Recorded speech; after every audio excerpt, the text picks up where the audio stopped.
àti kíra wa pa kú oríire à ń tẹ́ tó fajá ò sí ń bẹ̀ àwọn ọmọ yáwọ́ ta ìṣẹ́ẹ̀lẹ̀ ahoro wọ́n ti gbòmìnira wọ́n wà nílé ìwòsàn ti iléeṣẹ́ ológun wọ́n ń fara nísinmi wọ́n gbà tọ́jú lọ́wọ́ gómìnà Seyi Makinde ní àwọn òwò wọn fódìdí wákàtí 48 lẹ́yìn ìgbà náà àwọn ó sọ pé kí iléeṣẹ́ ológun kí wọ́n fà wọ́n lé àwọn lọ́wọ́ èyí ò ní pé kí wọ́n fà wọ́n lé ìjọba ìpínlẹ̀ Ọ̀yọ́ lọ́wọ́ bóyá lọ́jọ́ ajé àwọn wá ṣe àsopọ̀ bí wọ́n ṣe darapọ̀ pẹ̀lẹ́bí wọn bí wọ́n ṣe darapọ̀ pẹ̀lú ya bí wọ́n ṣe darapọ̀ pẹ̀lú bàbá báwọn ọlọ́kọ bí wọ́n ṣe fojú kan ọkọ wọn padà gómìnà sọ wípé ọmọ kékeré kan bẹ́ẹ̀ tí ń pariwo ìyá òun ìyá òun ìyá òun ẹgbọ́ ẹgẹ́ sí ń kẹsẹ̀ ní tàpá ta ni wọ́n kiri bọ̀ níkùn tí ò ní fàbínú yọ ọmọ ọdún 2 láyé ìgbà tiwa ó wà lẹ́nu ọyàn àwa ire odidi ọdún 3 gbáko ńlá ìmúmú láyé àyà wa àyè lọ́dà ayé ìbò tẹ́ ń dojú egbò délẹ̀ àwọn ọmọ ìsẹ̀yìn ọ̀fẹ́ fọmọ lọ́yàn mọ́ ẹ̀fọ́ ọmọ lọ́yàn ẹ̀fọ́ ọmọ lọ́yàn ẹ má gbọ́yàn lẹ́nu ọmọ oṣù kan ẹ̀fọ́ ọmọ lọ́yàn mú o ẹlòmíà ló lè fọmọ lọ́yàn jọ oṣù 6 lọ mi ò lè jẹ́ kọ́ mú mi ó dà wálẹ̀ okú ìyà àbámọ̀ fún wọn lọ́yàn dáadáa ọ̀rọ̀ ẹnu ààrẹ adásáká àwọn èèyàn gbọ́ mi wá ní Mr. Awikonko ọ̀rọ̀ dásáká lẹ́nu yín wọ́n mú yàn pé ní mọ́ mi ròyìn gbà náà ìmàmọ́ gbé àpótí wá bá wọn pé mú yàn ń mú mú mo kí gbogbo àwọn òbí àwọn ọmọ kéékèèké ìpẹ́ ẹkú oríire ẹkú ìwọ̀nà ẹkú ara yá ìbànújẹ́ ò ní dàpọ̀ mú mi ayọ̀ yín láṣẹ Èdùmàrè oríire tó wọlé kò tún jáde mọ́ lágbára Ọlọ́run ṣé àgbàgbé bí ọba nídìí obìnrin kì í jẹ́ kúmọ́lú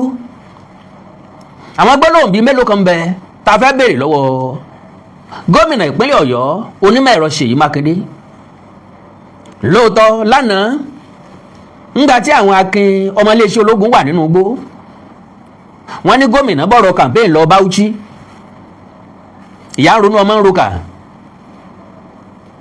òkú ọ̀pápọ̀ mọ́yàwó òkú retẹ́ ìyàwó gba ṣọ́ọ̀ṣì lọ ntọ́ba kọ́lá wọlé ọ̀bá kọ̀rọ̀ dé àrùn tí ń ṣe lè ń bá jẹ́ ọ̀sọ́mọ rẹ̀ lè ń bá jẹ́ ń sunkún owó ọmọ ń sunkún ọkọ̀ kóńkó jábélé ẹ̀rílé ayé ìbí ẹlẹ́kùn tí ń sunkún láláyọ̀ tí ń yọ ìbànújẹ́ nìkan òtúlù ntọ́sẹlẹ̀ láwùrọ̀ ìsín ẹ̀lẹ̀ kò dí campaign lọ́wọ́ kò sí wàhálà bọ́ bá ti wù kálukú kí kálukú ọmọ ṣe wọ́n ti wù wá ká máa wù wá adákẹ́dájọ́ ń wò wá tọ́mọ̀ dá tí ò ní fìsíbì kan Ọlọ́run wo gbogbo wa látòkè lágbára Ọlọ́run ò ní fi wá ṣe àpẹẹrẹ bú mọ̀ wá la ní gbólóhùn bíi mélòó kan tá a fẹ́ béèrè lọ́wọ́ ẹ̀jìnà Seyi Makinde nínú ọ̀rọ̀ tí Seyi Makinde sọ ńgbà tó lọ wo àwọn ọmọ yìí nílé ìwòsàn ti iléeṣẹ́ ológun èmi ọmọ pé Seyi Makinde ó sọ wípé ọ̀rọ̀ tó délẹ̀ yìí kì í sí ọ̀rọ̀ ká máa di ẹ̀bi ilé ẹnìkan lórí ńlágbájá lọ́jẹ̀bi tàmẹ̀dùn lọ́jẹ̀bi làkàṣègbè lọ́jẹ̀bi pé ọ̀rọ̀ ká fọwọ́sowọ́pọ̀ la wà yìí ọ̀rọ̀ ń bẹ tá a máa sọ tí gómìnà Seyi Makinde sọ sẹ́yìn níbi tó ti ń tì í sí Bọ́lá Ahmed Tinubu àtijọba àpapọ̀ páwọn ni wọ́n orchestrate ìjínigbé tó ṣẹlẹ̀ nípínlẹ̀ Ọ̀yọ́ àbí kí nìyẹn túmọ̀ sí pé kò tí ì tó wákàtí 24 tó ń declare pé òun fẹ́ díje fúnpò ààrẹ náà nìjínigbé ọ̀hún ṣẹlẹ̀ nìyẹn túmọ̀ sí wípé láti disrupt intention òun ambition òun ńlọ́jẹ́ kí ìjínigbé ó wáyé bóyá wọ́n mọ̀ bóyá ìjọba àpapọ̀ ló jí ọmọ gbé àwa náà rò sí Seyi Makinde náà pé kọ́mọ̀ ìjẹ́pọ̀ náà lọ́fẹ́ fi ṣòṣèlú láti ìbàjọba àpapọ̀ ló kọjá gbogbo síbi tá àrùn lọ ẹni tó bá fẹ́ parọ́ lókù àtàwọn àtẹ̀yìn ajọ́rò sọ̀tún ajọ́rò sósì pé mọ̀ ń ṣàkókò ìdí ọjọ́ gàté kọjọ́ gàté eégún àtiró wọlé èèyàn àtiró yan jáde ẹ bá jẹ́ ìtọ́jọ́ lọ́gbọ́n yọ ọmọ wípé eégún àtiró tó wọlé òun ó ṣeé ṣe kójó lè èèyàn àtiró tó jáde yìí àti pé bá bá já lẹ́nu sà tọkànra mọ́ tí ń fa ìkùrà tí ń dẹ́ bẹ́ẹ̀ èèyàn bá jẹ́ tó ní làákàyè tó lọ́pọlọ pípé tó ní ọgbọ́n ó yẹ kó mọ̀ wípé bá jẹ́ iyọ̀ bá lé nǹkan débẹ̀ ó kẹfì nǹkan bẹ̀ báwa ò bá sọ̀jọ̀gbọ́n òyẹ́yẹ́ mi páàkì ń sòmùgọ̀ Ọlọ́run kẹwa ó fún wa lóore ọ̀fẹ́ bíntín bí ò tiẹ̀ pọ̀ ìyẹn túmọ̀ sí pé ntọ́ bá mú mi tí ń bá ronú gbọ̀nà ibì kan lọ àwọn ọ̀jọ̀gbọ́n kan náà tó ronú gbàbẹ̀ lọ wọn ò ní fi ronú ọ̀hún sọ́wọ́ èmi àgọ̀ nìkan sẹ́yìn mo ti ń béèrè pé question bẹ láti béèrè lọ́wọ́ Ṣèyí Mákindé kí ló dé tó ní confident pa máa ráwọn ọmọ yẹn gbà láyọ̀ àtàláfíà. ẹ farabalẹ̀ bí ìyàwó tó fowó ọbẹ̀ dájọ́. number 1 ìpínlẹ̀ Bauchi ni Ṣèyí Mákindé wà ńgbà tí wọ́n rescue àwọn ọmọ yìí. kí wàá ní Ṣèyí Mákindé sọ tẹ́lẹ̀tẹ́lẹ̀ tá a fi la ní béèrè láti béèrè lọ́wọ́ rẹ̀. now bẹ́ẹ̀ bá gbàgbé ọ̀rẹ́ wa good morning daddy Peter Obi ńgbà tó wọ́n bọ̀rọ̀ jẹ́ ó ní could you believe pé Ṣèyí Mákindé ò tí ì receive call látọ̀dọ̀ president Bola Ahmed Tinubu lórí àwọn ọmọ tí wọ́n jí kó láwùrọ̀ ìṣẹ̀lẹ̀. bẹ́ẹ̀ bá gbàgbé èmi àkàndọ́ra kónkó wá báyìí mo ní ìjẹ́jẹ́ mọ̀ wípé officially Ṣèyí Mákindé ò sọ fún Bola Ahmed Tinubu pé wọ́n jí ọmọ kó. Ṣèyí Mákindé dúró pé ó yẹ káàrí ó ti gbọ́ bá ààrẹ bá wá gbọ́ ó yẹ káàrí ó lè kí òun pé òun kó ọ̀rọ̀ ọmọ. meanwhile bí ìṣẹ̀lẹ̀ bá ṣẹlẹ̀ bẹ́ẹ̀ níjọba ìbílẹ̀ yóò bá ní bíṣọ̀bù yóò dégbò olúgànbí là ké sí. bí nǹkan bá ṣẹlẹ̀ bẹ́ẹ̀ ọ̀rọ̀ tó bá jọmọ ilé lọ bá lé la fi sùn. gómìnà ni alága ìjọba ìbílẹ̀ ó pè my governor ó rújú o ó rúgbó o nǹkan ṣẹlẹ̀ o báyìí ló ṣe rí o báyìí ló ṣe jẹ́ o. Ṣèyí Mákindé ò lè dìmẹ̀ fit láti dá nọ́mbà president Bola Ahmed Tinubu. ààrẹ òfojó tí ẹ gbé kà ààrẹ wo wípé well nínú 36 governor ìkan péré lọ jẹ́ ṣùgbọ́n ọmọ 39 olùkọ́ méje èèyàn ńlá èèyàn tó pọ̀ ni wọ́n because nínú àwọn ọmọ 39 ẹ lè sọ fún mi pé kò sí mílíọ̀nìyà láàrin wọn kò sẹ́ni tó lè bá mi proof ẹ̀ torí pọ̀ kò sẹ́ni tó mórí olóyè nígbà ìwé ńgbà táwa náà wà ní kékeré àwọn àgbà kan mọ̀ kàn wá ń kó òrórí ẹ̀ kẹlẹ̀ sí wọ́n mọ̀ gbá wá ń di òrí díẹ̀ kẹ̀dẹ̀rẹ̀ wọn ò ní mọ̀ wípé orí òkìkí orí ọlá làwọn ń gbá ńgbà kékeré wọn àwọn ọmọ ẹ̀ ò ní lan tí wọ́n là kọjá wọn kí wọ́n mọ̀ wá jẹ́ èèyàn lọ́la èèyàn ńlá pọ̀ láàrin wọn lọ́jẹ́ kí wọ́n rí ṣòro nbí tí ọba ti sógo ni ò sógo nbí tógo bá ti wà ògùn bẹ́ẹ̀ àtògùn wọn jọ ń fẹ̀gbẹ́kẹ̀gbẹ́ rìn bórí bá sì ti tóbi tó ní ṣe fó lórí ìyẹn ò dá mi lójú dáadáa wípé àwọn ọmọ yìí olóríire pọ̀ láàrin wọn àwọn òbí wọn sì jèrè wọn. alright mo wá wí ngbà náà mo ní ẹnjìnà Ṣèyí Mákindé ṣé ọ̀fọ̀rọ̀ yìí ṣòṣèlú ẹgbọ́n nǹkan tí Ṣèyí Mákindé sọ Ọ̀yọ́ school abduction came hours after my 2027 presidential declaration. èyí ò Ṣèyí Mákindé lọ sọ bẹ́ẹ̀. Ọ̀yọ́ state governor Ṣèyí Mákindé on Friday ìyẹn lánàá òde yìí o lára tí ń sọ ní Bauchi nu o kò tí ì mọ̀ bá ara wọn mọ̀ ń gbà jáde ṣe statement yẹn yẹ lẹ́nu ẹni tó jẹ́ chief security officer of a state. Ṣèyí Mákindé tó ti lọ́dún mẹ́jọ lọ lórí ipò tó wà gẹ́gẹ́ bí gómìnà. Ọ̀yọ́ state governor Seyi Makinde on Friday said the abduction of pupils and teachers from Oriire local government area occurred just hours after he declared his intention to contest the 2027 presidential election. Makinde made this remark while addressing a meeting with Bauchi State Governor Bala Muhammad and leaders of the Allied People's Movement in Bauchi, ẹgbẹ́ òṣèlú wọn APM nù.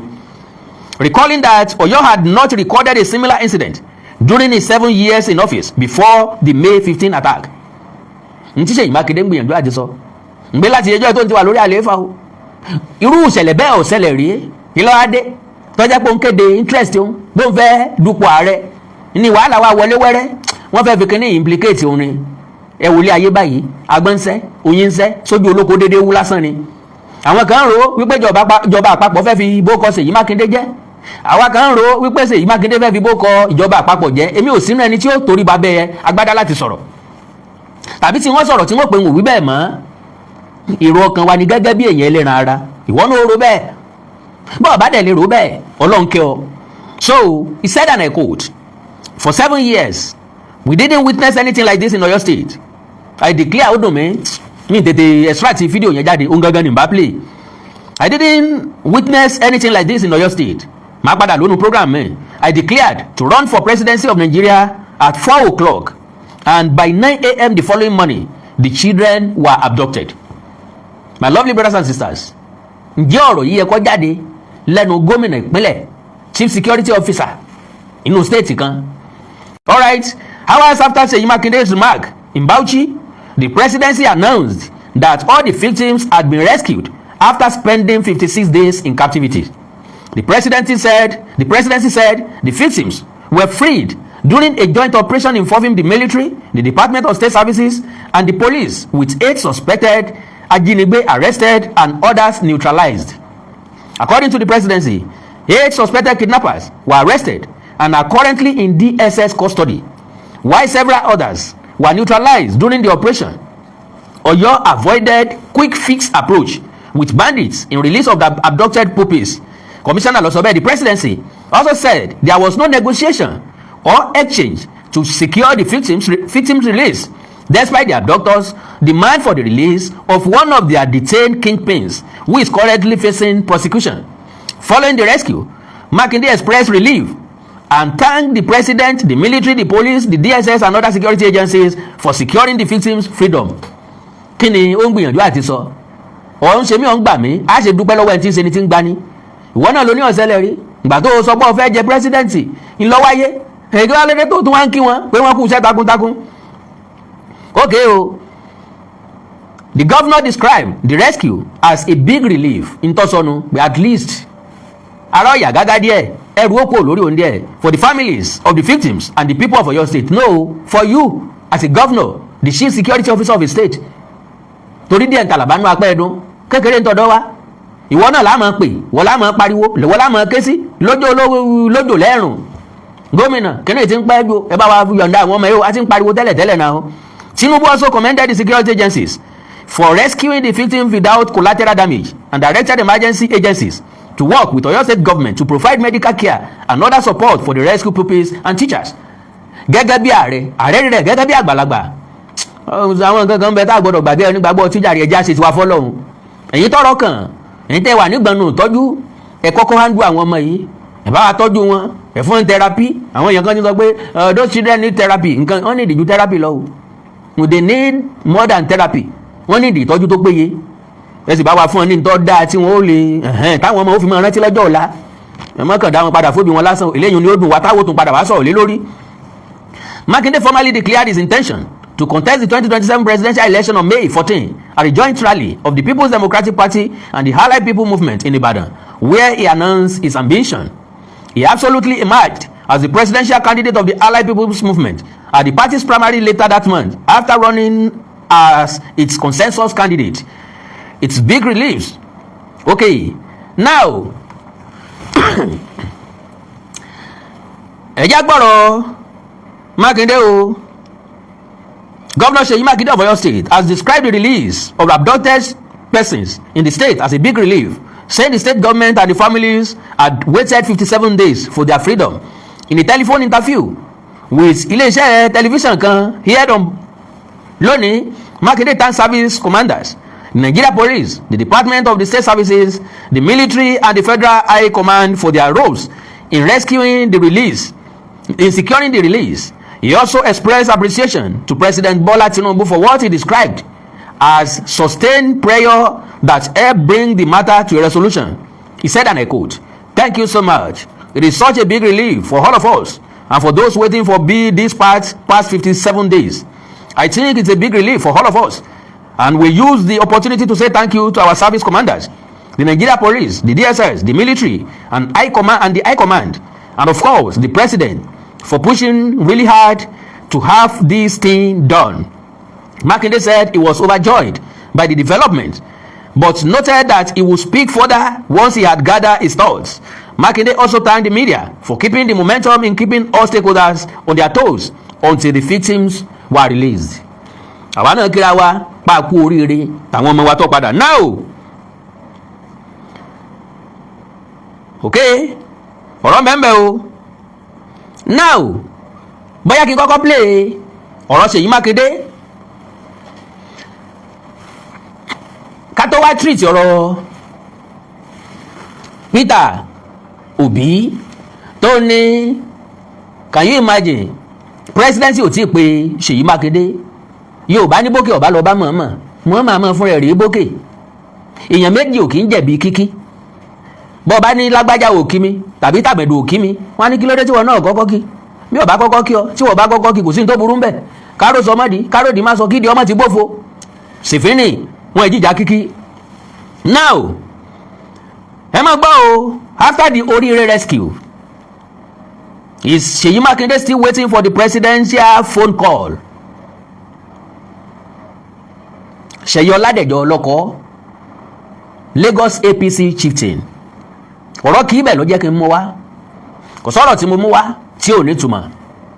The successful rescue of the Oriire abductees is a moment of relief for every well-meaning Nigerian.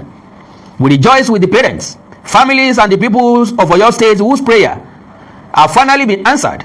We salute the gallant officers and men of our security agents whose courage, professionalism and painstaking intelligence-led operations made the rescue possible.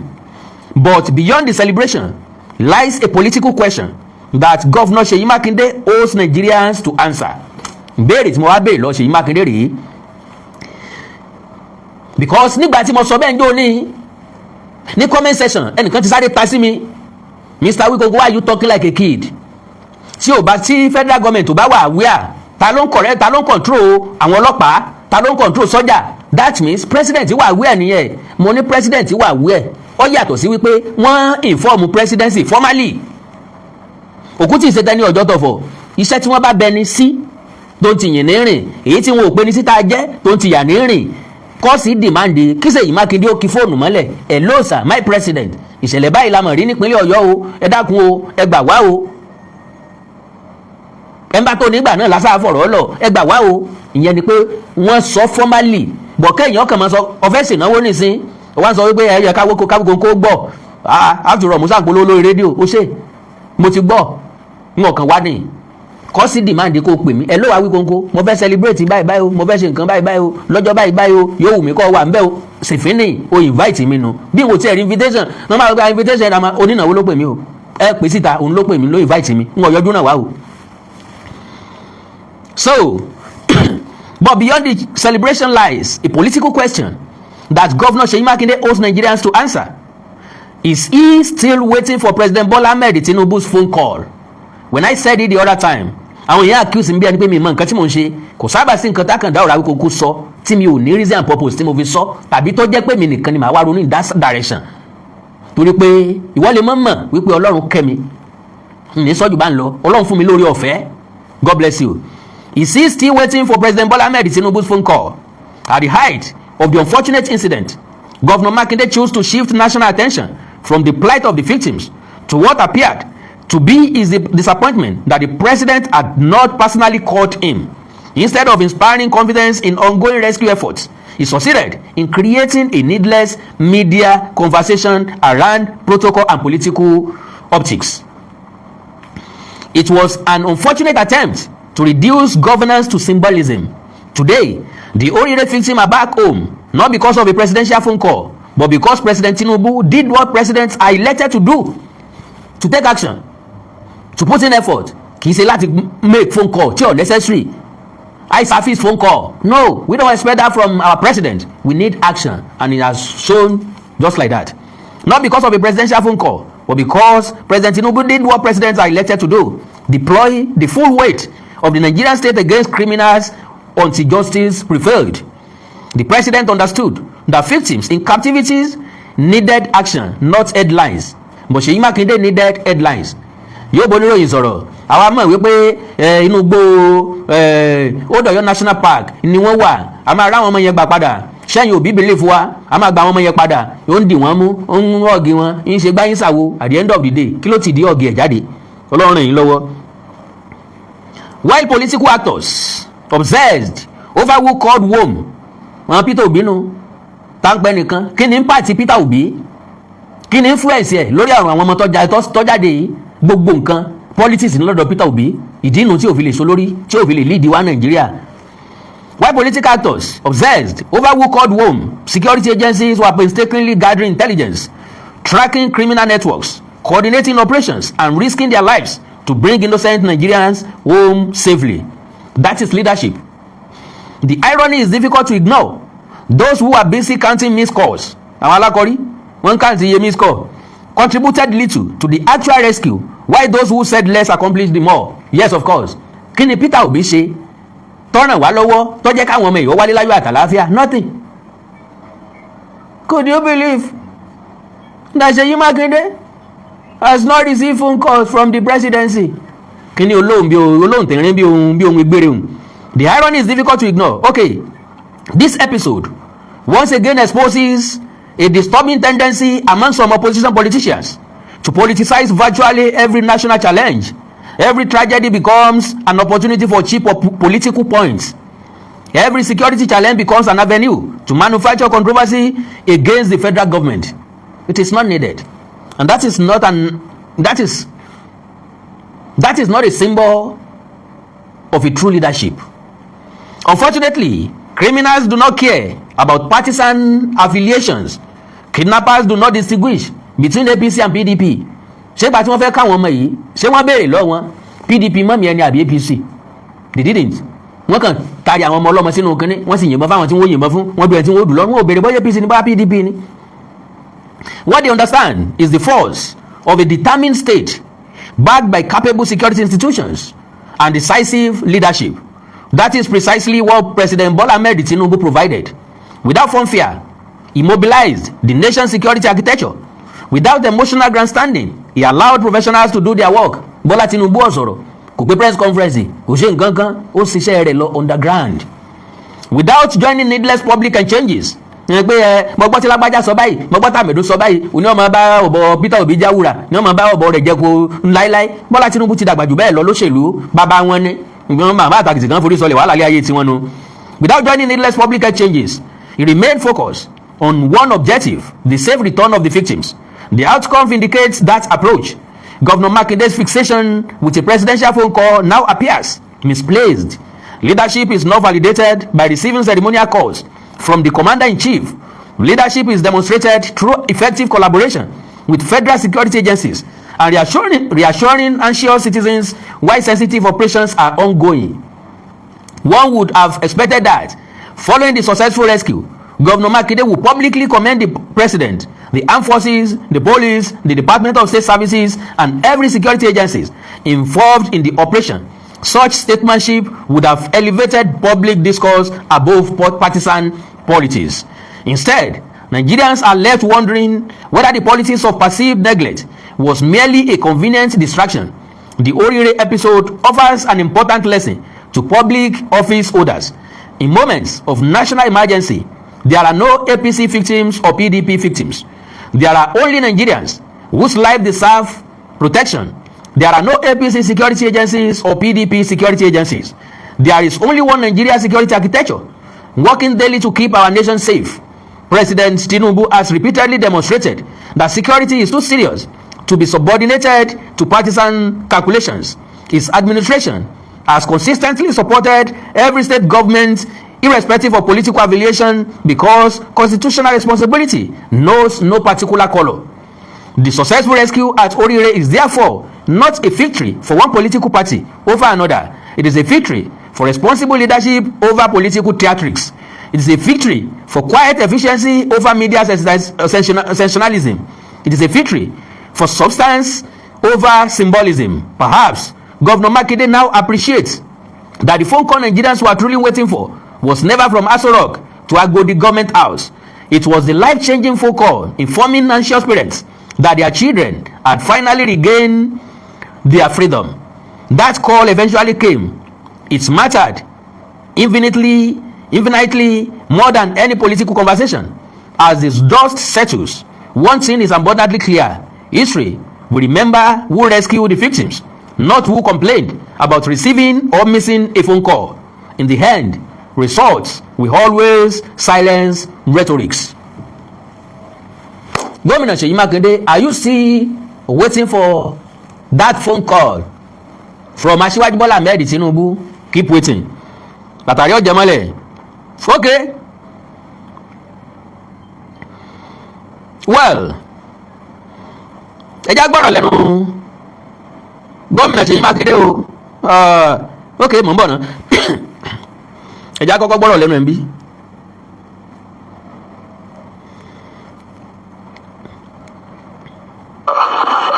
Unbelievable. When Chibok happened fault of President Jonathan. They went all over the world, asked Jonathan to bring back the children. But this happened. No, it is the irresponsibility of the state governor and the state government. So we need to look at our architecture and be sure that where you give responsibility, you also give authority to deal with those responsibilities. And that is exactly what we will do if the people of Nigeria will trust it. Ẹ gbọ́dọ̀ lẹ́nu gómìnà bí Ọlọ́run ràn wá lọ́wọ́. Alright, ẹ̀já tó gbọ́dọ̀ lẹ́nu gómìnà padà o. Ẹ ti gbọ́ gbogbo nǹkan tó sọ yẹn. Ó ń try láti refer sí Bọ́lá Ahmed Tinubu. Gbẹ́ngbà tí wọ́n kó àwọn ọmọ Chibok, Tinubu wà nínú ẹ̀wọ̀n tó sọ wípé kí Jonathan ọmọ bí ó ṣe gba àwọn ọmọ ọlọ́mọ padà o. Ṣùgbọ́n gbà tí ìjọba àbílẹ̀ Oriire ṣẹlẹ̀, wọ́n wá ní gómìnà ìpínlẹ̀ Ọ̀yọ́ ni o. Ẹgbọ́n ta ni Chief Security Officer State. Ó náà ni. Dọ̀símì wípé wọ́n challenge gọ́fìnà Borno nígbà náà. Ẹjá gbọ́dọ̀ Seyi Makinde ńgbà tó lọ ṣàbẹ̀wò sí àwọn ọmọ yìí.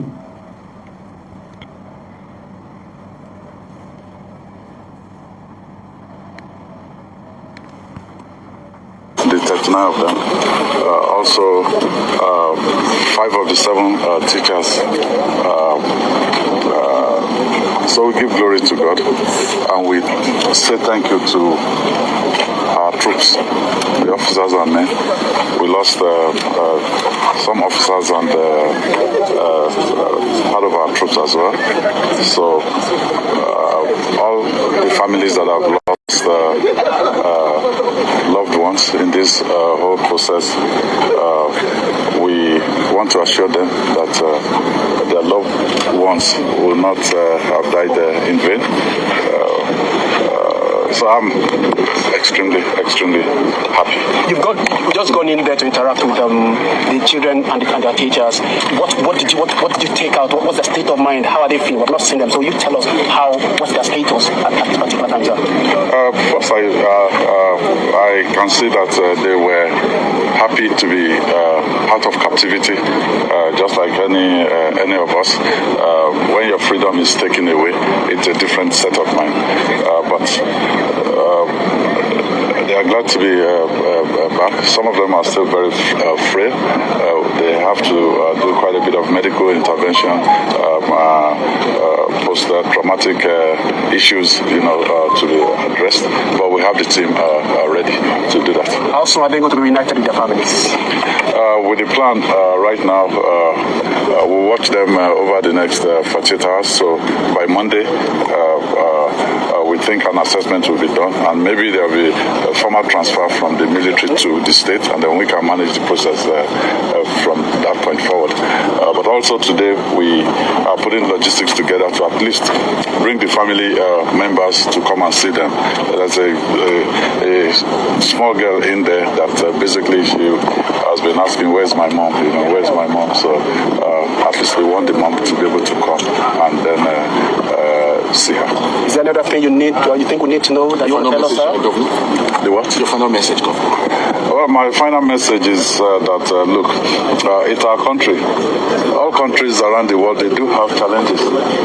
So when we're challenged, it's not usually the best time for us to sow seeds of division. It's the best time for us to come together, and confront our challenges. So that's really what, at this moment, I want to say to the people. In the course of the week, I will officially brief Oyo State people and the nation at large on what exactly has transpired. Okay. Seyi Makinde máa sọ nǹkan tó transpired fún wa.